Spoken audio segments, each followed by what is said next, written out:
Hey everyone, welcome to the From the Shadows podcast. I am your host, Shane Grove. And before we get into today's episode, I just want to remind everybody that if you want to follow us and take part in all the fun, you can find us on Facebook at From the Shadows Podcast or our forum page, which is After the Shadows. We post a bunch of stuff there. Our listeners and fans post a bunch of cool stuff there. So it's fun to be a part of that. You can find me at Shane Grove Author on Instagram or the From the Shadows podcast Instagram page. You can send us DMs. You can, like I said, follow all the goings on. Nita, the social media queen, posts some good stuff on our Instagram page and our Facebook pages. Then you can also go to our website, fromtheshadowspodcast.com, hit the contact button, send me an email. I promise I'll read it. I'll get back to you, especially if you've got something like an event or something that happened to you that you want to share. And I love to have people on with their own experiences. That's what I think most of our fans and listeners do. And before I bring on today's guest, even though if you're watching on YouTube, you can see she's patiently waiting. I want to quickly thank all of our new Patreon members here in the last couple of weeks. Cynthia, Alan, and Cindy, thanks for signing up to our Patreon page. They have all signed up at different levels. You can get all of our episodes commercial free, sometimes early. We try to put up some extra stuff up there. There's a bunch of extra episodes. We haven't gotten any new ones up here in the last month or two, but we're working on that right now. And there might even, I keep teasing, there might even be a couple Patreon lives with me and the Howler or me and the Judge. So we're trying to get those things worked out for all our Patreon members. So enough of me rambling. I want to bring on today's guest, Sandra. Sandra reached out to me, I think through the website because I got an email, right? Is that how you is? Okay. So somebody listens to me when I say, hey, go to the website and hit the content. But Sandra sent me some great stories. They're events or things that happened to her her entire life that I thought were really compelling because I think people are going to relate to a lot of the stuff of what stories that she's going to share. So Sandra, thanks for joining us and agreeing to share these experiences with everybody. Oh, thank you very much. So so hey everybody says Sandra's really nervous, so don't put any pressure on her.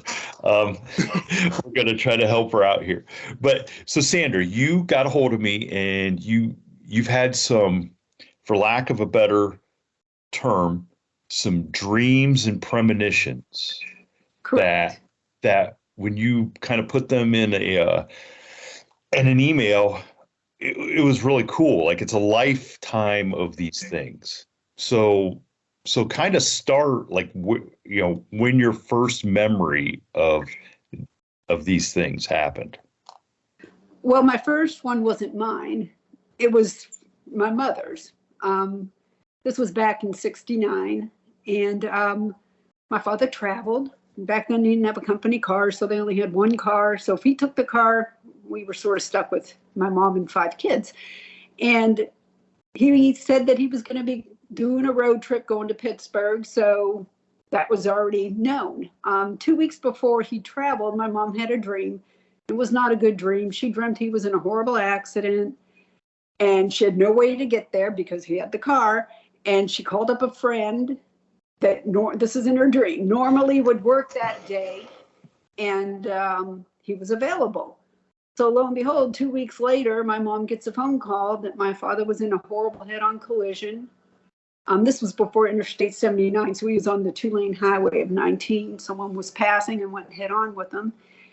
My mom was awakened, she made the phone call. Her friend that normally worked was off that day, and he drove her down to Grove City. So I knew that story, and I knew about her knowing about it 2 weeks beforehand or having that premonition.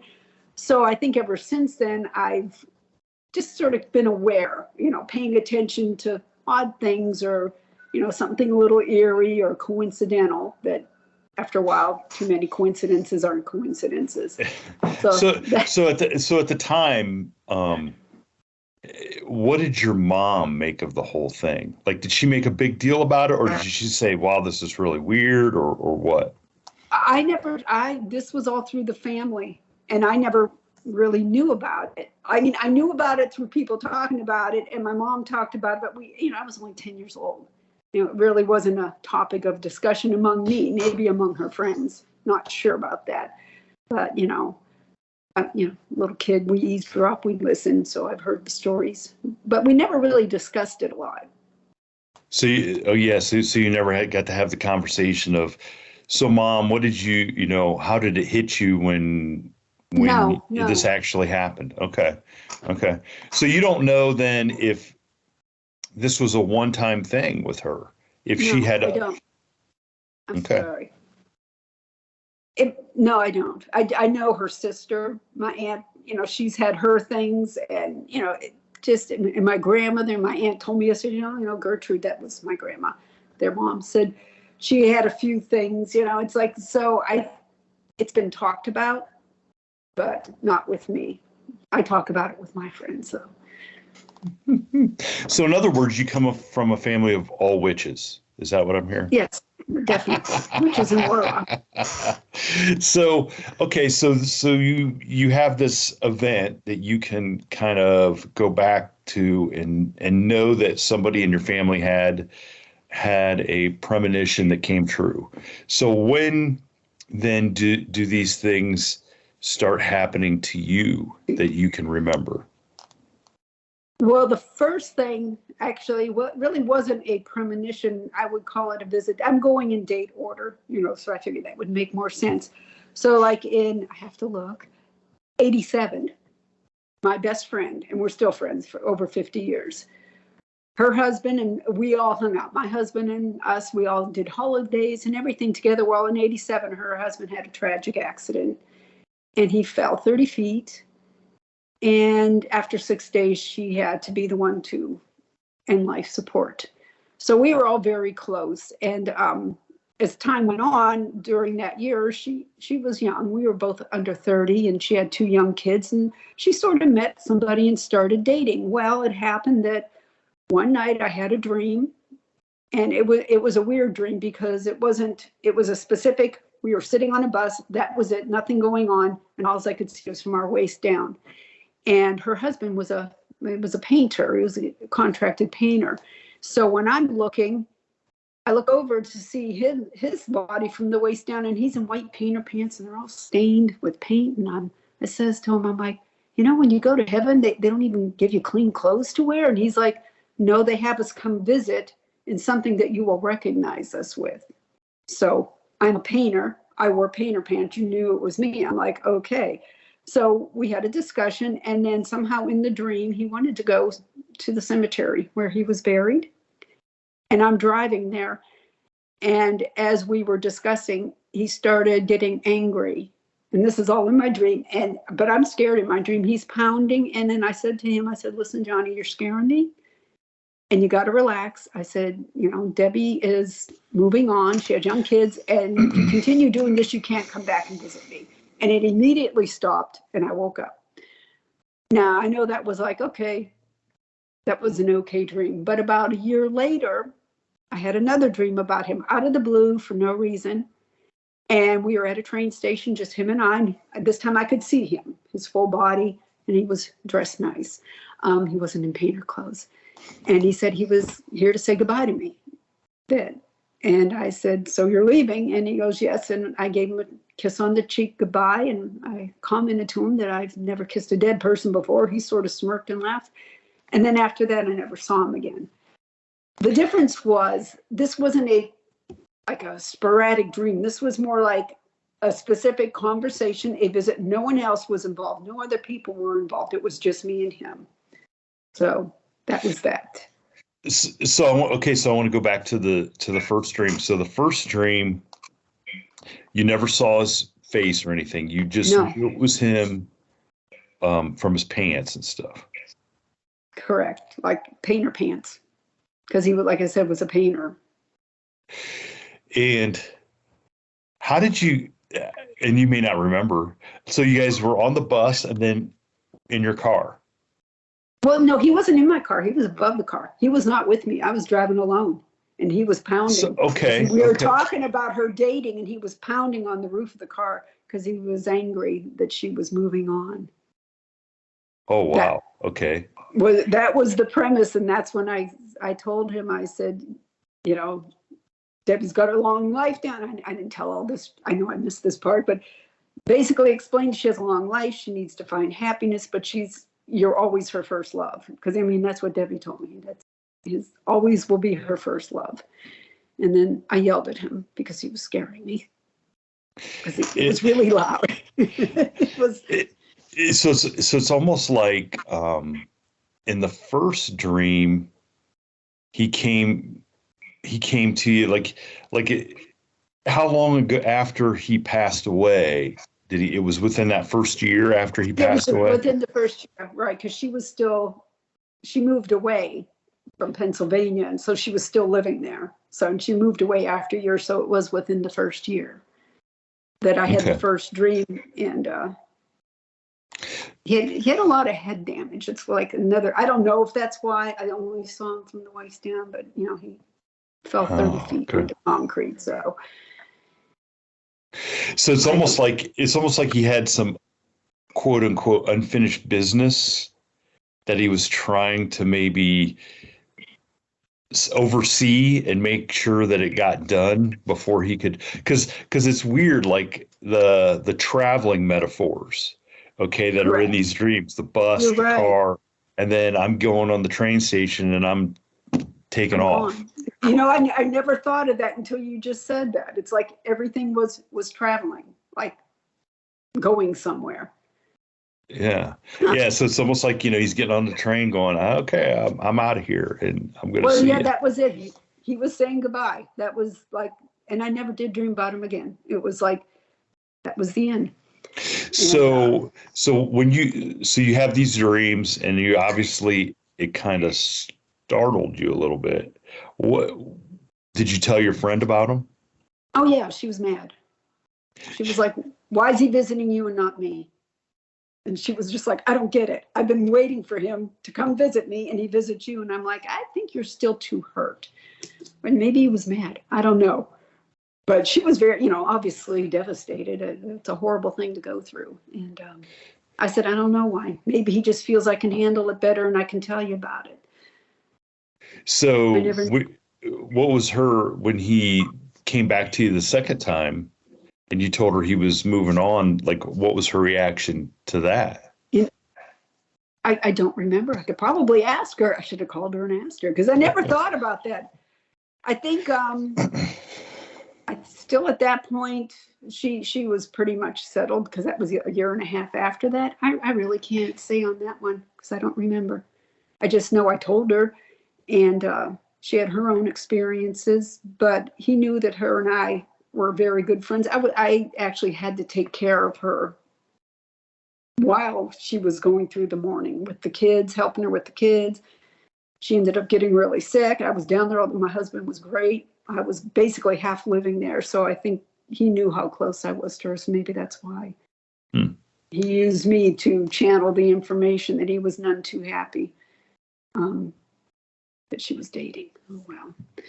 Yeah, you should have probably told him he needed to be a little more careful on the job if he wasn't happy. I mean, you know what I'm saying? That's it just, that's so, and I totally, we talked a little bit about the whole dreaming stuff. And I really do think that there is something to, when you lay down to go to sleep, that whatever separates us from, the veil or whatever they talk about, like separates the dimensions or the dream state. Correct. That that's the place where it probably is super thin or non-existent, and where you can kind of maybe make contact with people that are still, their energy is still available.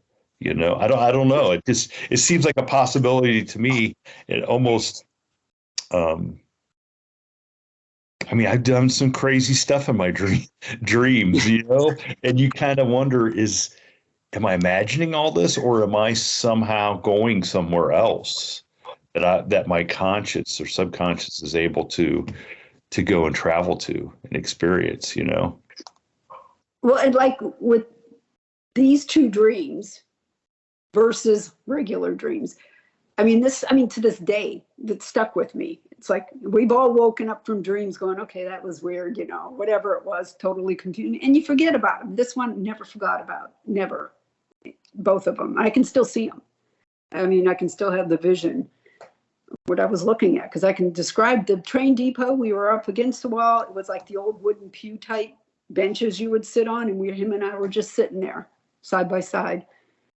So, which is in itself strange, because you normally wake up and sort of remember a dream and remember some aspects of it, but very seldom. I can't tell you very many of my dreams from 30 years ago. You know what I'm saying? I mean, no, right.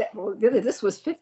No, yeah, no. Okay, it was 40 years ago, but still, you're right. And I can still remember it. And whereas other dreams that you swear to God, they're so weird that you're like, there's no way I'm going to forget this. And by the end of the day, you can't even remember. Well, that never happened. Yeah. But you do remember actual events. You know what I'm saying? You do remember actual events that happen. So that is super intriguing to me, because I think, like I said, I think all of our listeners probably can relate on some level to the dream thing, and having something that seems so real that it almost had to have happened. I mean, yeah, it could be a very vivid dream, and maybe it was just a dream. But I in my own heart said no, that's not what it was. And in fact, Debbie, prior to her husband having his accident, she kept telling me. I can remember this. She goes, "I don't feel good about this job. I don't feel good about him doing this job." And then he fell. But she knew, because the week I'm like, and I told her, I'm like, Deb, because she gets very nervous about stuff that and it's like she'll dwell on it. I'm like, you're getting nervous about nothing, and she goes, no, I just don't feel good about it. I don't like it, and that's what happened. So she sort of has her things. I was talking to her the other day, and I told her about this. Very excited, and she has her own things that had happened as well. Really? You might be hearing from her. Yeah, you might be hearing from her. Oh boy. Oh boy. That I mean, because the more things that you could connect around something, it's really, I just think it's a topic that because everybody dreams, and everybody has a premonition. It's like, oh, I knew the phone was going to ring, or I knew I was going to, everybody has experienced that. What is that? Okay. And some of the scientific explanations, I don't always, I'm not like, okay, one size does not fit all for everybody, And there's only, like I said, how many times can you have a coincidence? It's like, oh, that's a coincidence. Like before it's not a coincidence, we literally all the time, I'll call her. She goes, I just had my phone in my hand to call you, or vice versa. But it's not just happens once. It happens like all the time, that we will call each other right as the other person was thinking of doing the same thing. So I don't know if there's like, because, we've been friends forever too. So. With everything you say, I'm being more and more convinced that there is some witchcraft going on, but never mind. That's okay. I'm a good witch. I'm a good witch. I am not a witch. So now you've had this experience that obviously has stuck with you. What are some of the other things then that have stood out to you in the last 30, 40 years? Well, and to make what I just told you to me more believable, it was back, I have to look at the date, in 2004. Now, my grandma, she was 95 when she passed. I mean, she had an awesome life. But the thing is, I was at home and I was dreaming, and I dreamt my dream, and I went to work, and my coworker, she was looking at, she was, "Are you okay? Is everything all right? You look a little like disturbed." I said, "I just had a horrible dream." I said, "I dreamt my sister called me. I was at work and my sister called me and told me my grandma died." She goes, "Oh."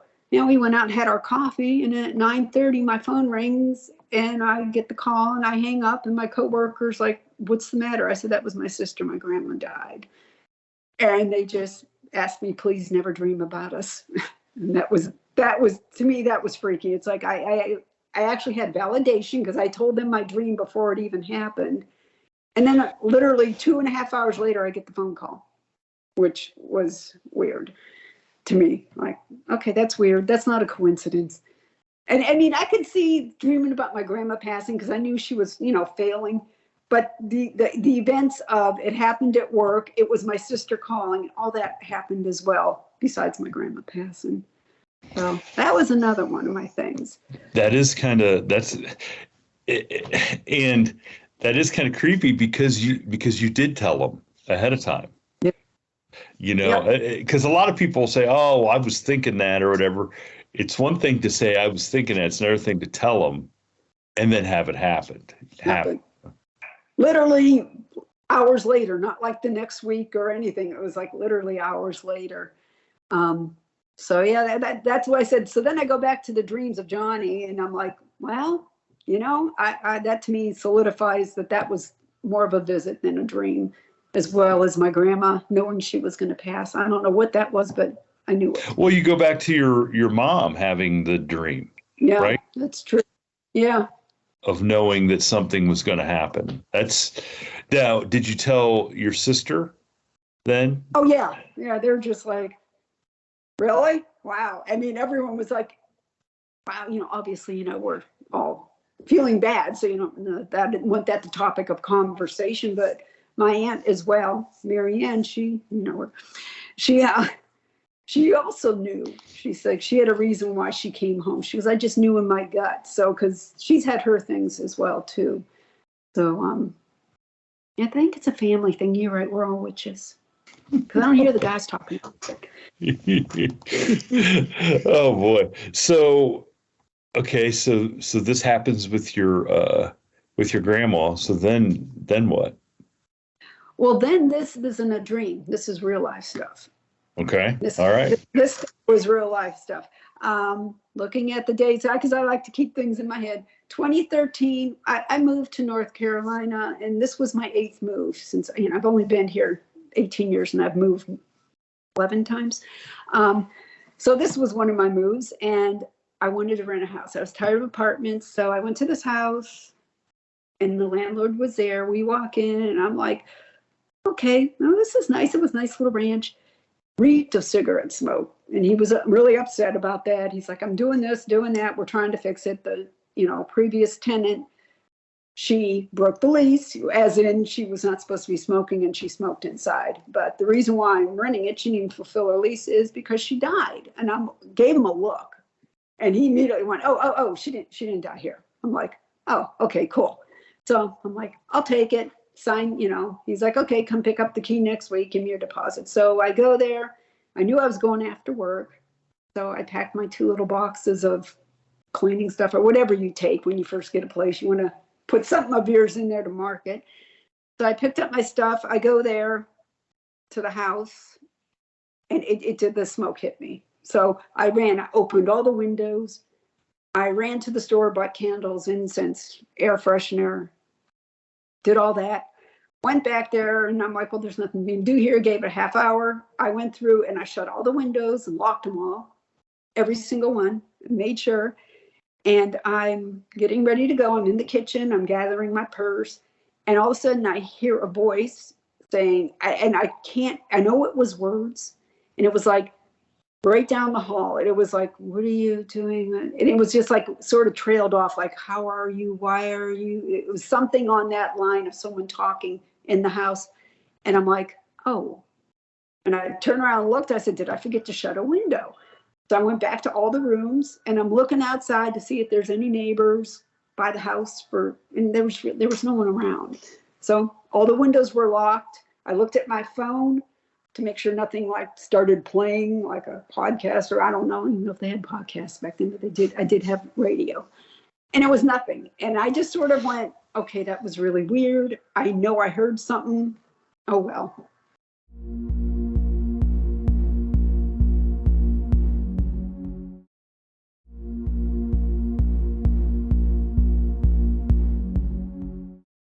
So that was that. I moved in, and then come Christmas time-ish, so it was like November, December, I was allowed to get a dog. So I'm on the phone on the couch in the living room, and my dog's sound asleep, laying on my lap. And all of a sudden the dog just jumps awake, sat straight up, started tracking the wall back and forth and growling. And then it stopped in the corner. He just sat there and he stared in the corner and he growled. I was so scared. I hung up the phone from this person I was talking to. I called my daughter-in-law and I'm like, I don't know, man, this is so weird. The dog's growling, he's tracking the ceiling. And she goes, well, what do you want me to do? I'm like, I don't know. I'm like, I just had to tell someone. I said, but my heart was in my throat. I mean, that was just freaky. And of course, that happened. So mark that down to voices in the hall and the dog tracking the ceiling. Was it a mouse? I don't know, maybe. I didn't have any. Well, I don't think the mouse. I don't think the mouse was talking. I don't think the mouse was talking down the hall, right? I mean, if you. No, I don't think it was the mouse. No, I mean, like maybe a mouse got in the wall. I don't know. But I'm like, okay. And then people had come and visited and stayed at my house, and I had a guest room, and I also had my computer in there and a printer. And they said, like in the middle of the night, if things would just start turning on in the room, the printer would start rolling and turning on and like booting up and doing weird stuff. And I'm like, I don't know, maybe that does that sometime. Whatever. So then one night, I think in February, my son called me and he's like, Mom, I got a deer. I don't have anywhere to butcher it or do the skinning, whatever they do to it. Is that called dressing it? Yeah. Dress down the field dressing. Okay. Yeah, field dressing. He goes, I don't know anywhere to do it. I said, he goes, can I do it at your house? I said, which by the name of field dressing, it means you should do it out in the field, not in your front yard. Well, he did. Well, this is true. But he came. I said, hide. There's trees back there. Go back there. Don't let neighbors see you. Don't want to gross anyone out or have anyone complain. So apparently he did it because I came home from work. I couldn't tell anything was done. You know, I went on with my day. I go to bed. I always sleep with my bedroom door shut. I had the dog at the foot of my bed, and I bring my phone every night. It's like, you know, I always sleep with the door shut, dog there, phone. About 3 a.m, it was either my smoke alarm or the carbon monoxide detector alarm went off, like blaring. It wasn't the chirp, it was the blare. Woke me up out of a dead sleep. And I gathered up all my stuff, the dog, the phone. I opened the bedroom door, it stops. It never did it again. I checked the batteries the next day. I did everything. There was no reason for it to go off. It never did it again, never did it before. So that morning I woke up and I had a one-on-one with Paula, my ghost. I call her Paula because I kept getting her mail. I told you that. Oh yeah, blame it on the mailman. I understand. Yeah. So I said, listen, Paula, I don't know why you did that last night. Maybe you're upset because my son skinned the deer in the yard, but he uses that for food. I said, but all I know is you scared me and I'm tired and I have to go to work like this. Now, you can either stay here and behave, or I said, or if you're going to do that stuff, I want you to leave. And then after that, I never had another issue. So that was my other story. Really? So you drew the line in the sand and just kind of said, hey, leave me alone. Yeah, stay here if you want, but don't. Alarms, voices, growling, dogs. I said, enough. Turning on the printers. I don't know if she did all that, but there was, you know, I've lived many years. I don't know. These things haven't happened in any other place I lived in. You know, so it's like. Well, first of all, were you ever able to get rid of the smoke smell? And Eventually it dissipated, but it was the strongest in the living room. That's where I figured she died of cancer. Yeah, that's where I figured she sat and smoked. I mean, that was my thing. It's like, it smelled so bad there. I'm like, this must have been her being sick and dying and just puffing away on cigarettes. And that's where the dog was growling. All I can think of is this. So here's this landlord who has got this lady who, the lady died in the apartment. It smelled of smoke. And now he's got the next person's got a dog. Like, he must just be like, I'm give up on this house. I'm giving up on this house. Well, I forgot that part. You mentioned that. He told me she didn't die there. I talked to the neighbors and I said something about whatever. Oh, the lady that lived here, I keep getting her mail. He said, I guess she died. They're like, yeah. I go, well, she didn't die here. He goes, she died there. I'm like, oh. Oh, jeez. I'm also a little bit like, I can barely get our printer to work, and I'm alive as far as I know. And you've got some ghost able to turn the printer on in the middle of the night. Like, because it happened to two people, two family. My friend was there, and then I think my sister, because she told me the other day, my older sister goes, yeah, and I would stay there and that printer would just start turning on. And it did it for Debbie, but it didn't do it any other time. Yeah, and then you wonder, like, this, I mean, what a, and I don't want to steal your word coincidence, but what a sharp, in your face, you think my smoking is bad, I'm going to set off the smoke alarm. You know what I'm saying? Like, well, that, see? Like, put like other things together. Like, I don't know which one it was, and it was loud. Like I said, scared the crap out of me. Yeah, I mean, to me that's like her saying, that's like a sick sense of humor of, okay, you complained about my smoking. How can I really get you? And I'm going to turn on this, and you're right.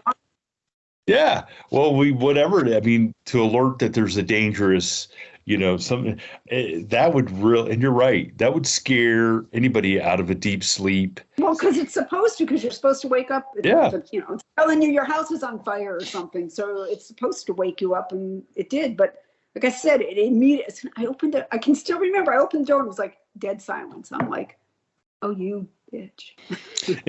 and I mean, I'd be curious to hear how many times that has happened to our listeners. But I mean, I have never had a smoke detector or a carbon monoxide detector go off unless there was smoke, even, or else they'll start chirping because the battery's dead, because they're kind of made to not be false alarm. You know what I'm saying? It's supposed to be correct. Some serious stuff. So I just, the only time I've set off an alarm is burnt toast.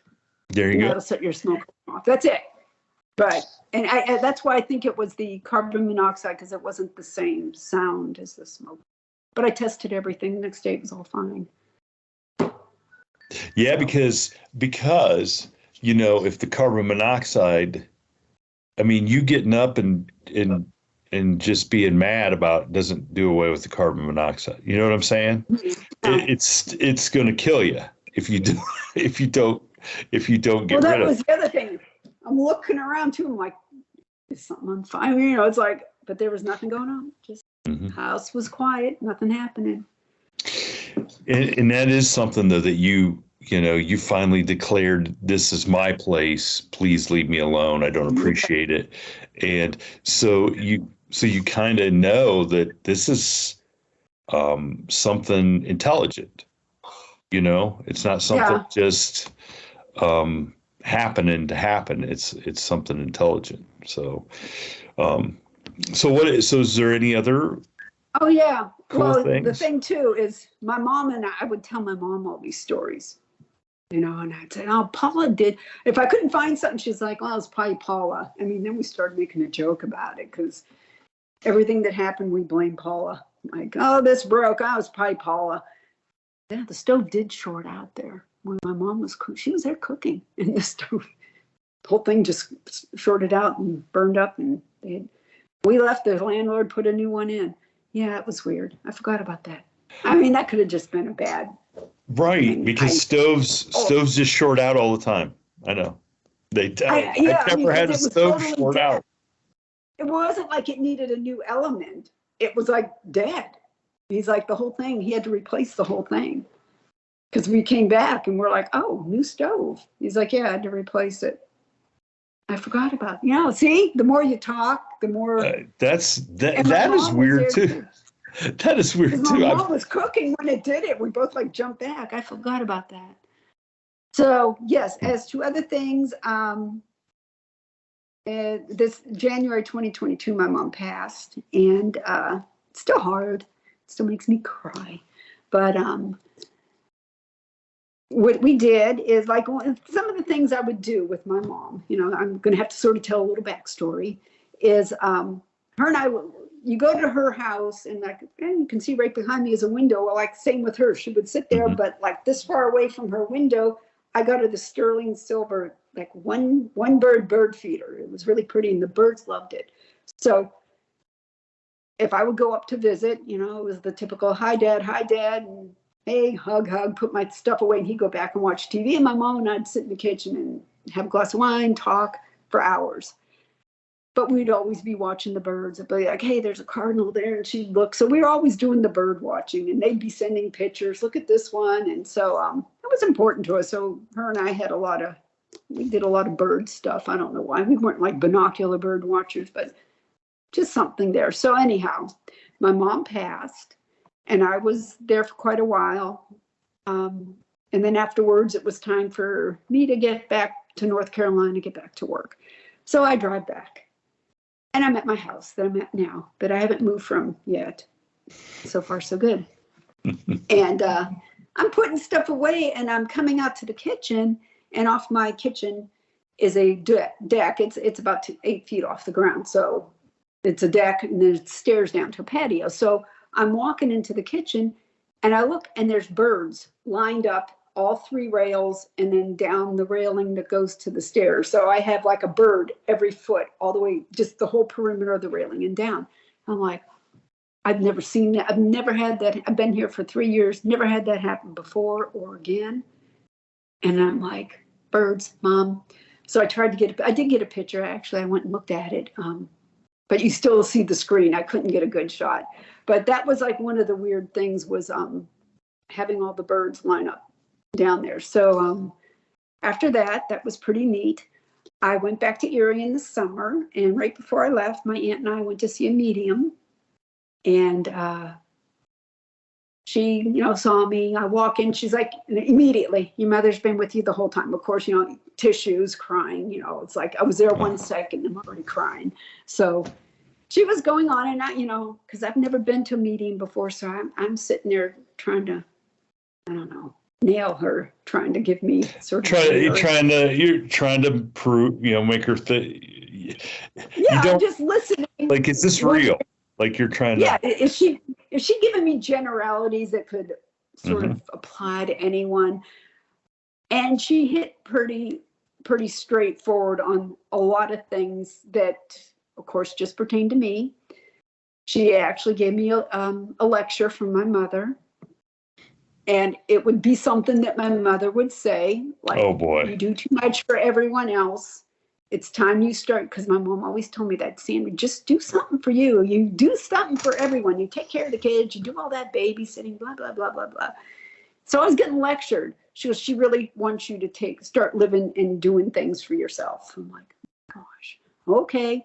And then I told her, that I haven't really gotten any signs besides the birds. And I'm like, I'm waiting for, I haven't had a dream. She goes, your mom's giving you signs. Stop looking in dreams. They don't come always in dreams. Your signs don't have to be dreams. And your mom's been giving you signs.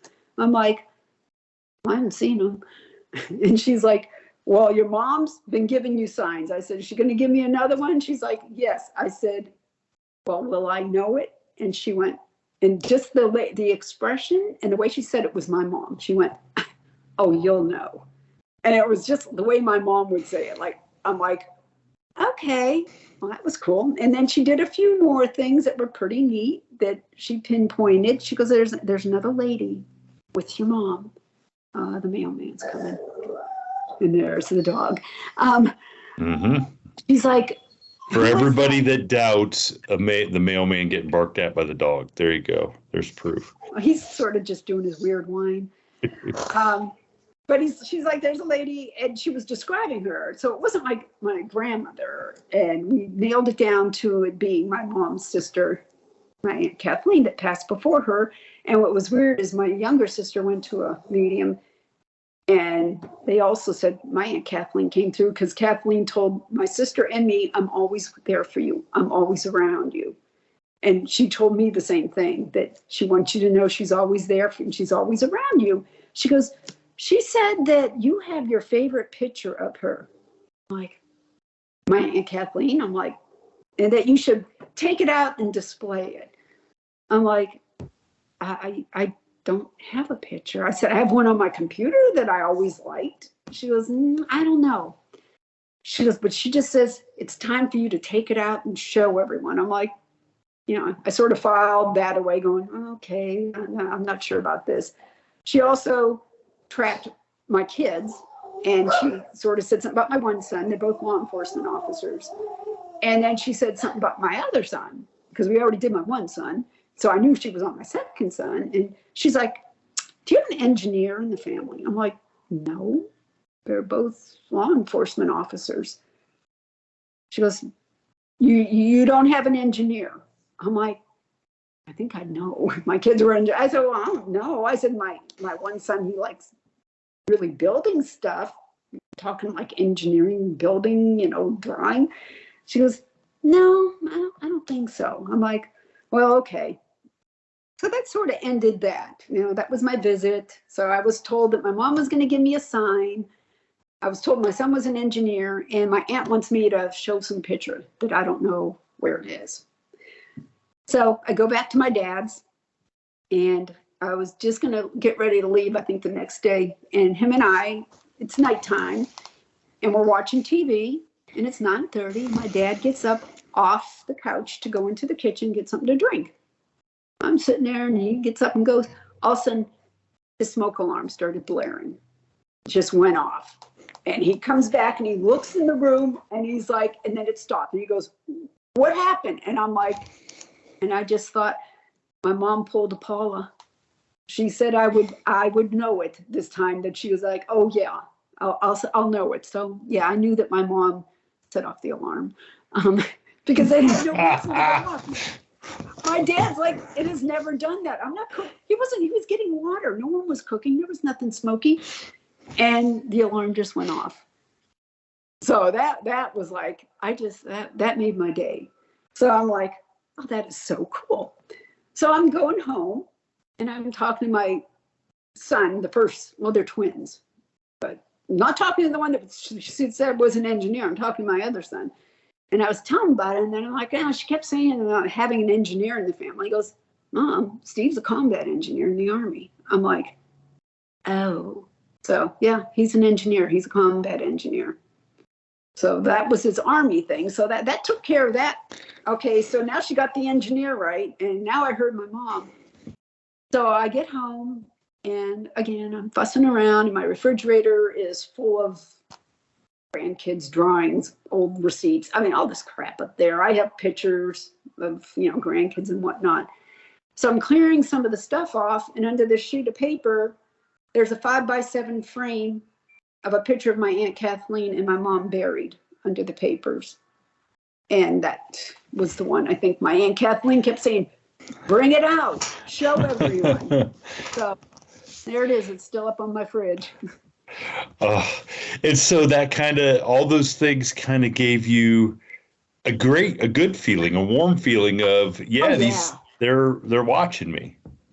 I felt like I was validated, like everything she said, and it was like all validated within like 3 days. It was like bam, bam, bam.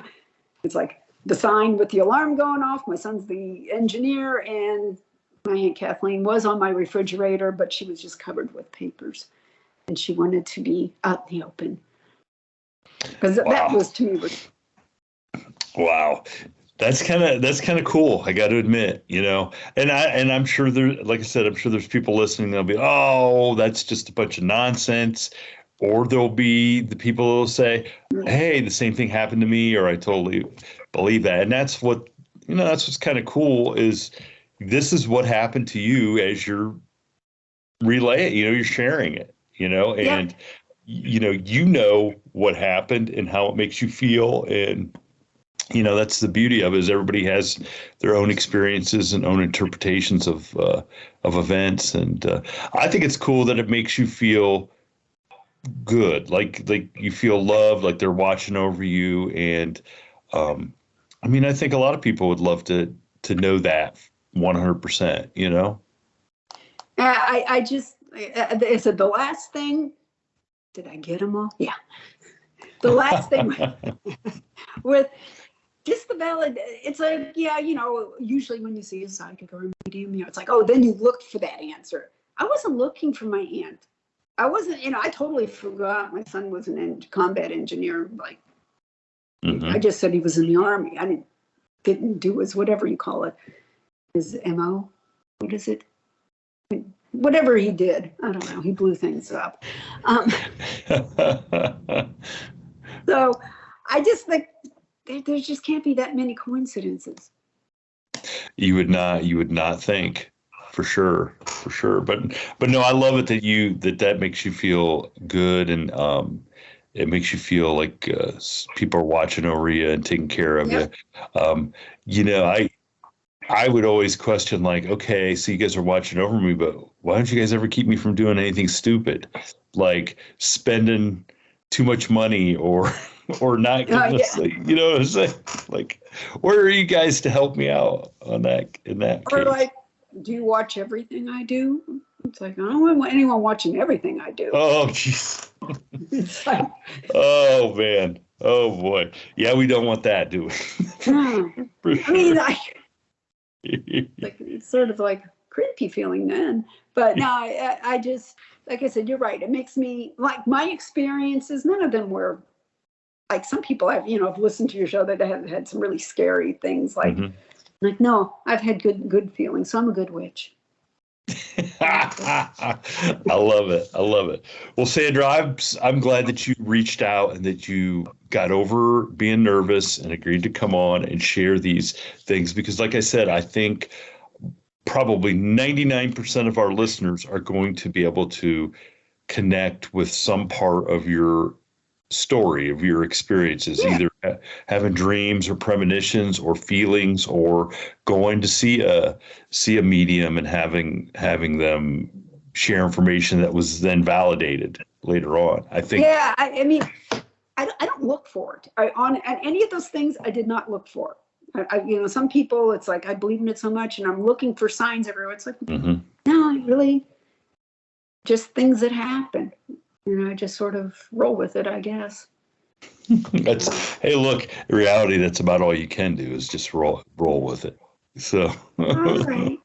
Well, thank you. Hey, thank you so much again. I appreciate you listening, and I appreciate you sharing your stories. And I hope that by doing that, some other people will feel comfortable to come forward and share some of their experiences, because I think they're worth talking about for sure. All right. I appreciate you taking the time. Thank you for tuning in to this week's episode of the From the Shadows podcast. Until next time, never shy away from the darkness or what may be lurking in the shadows. We are out.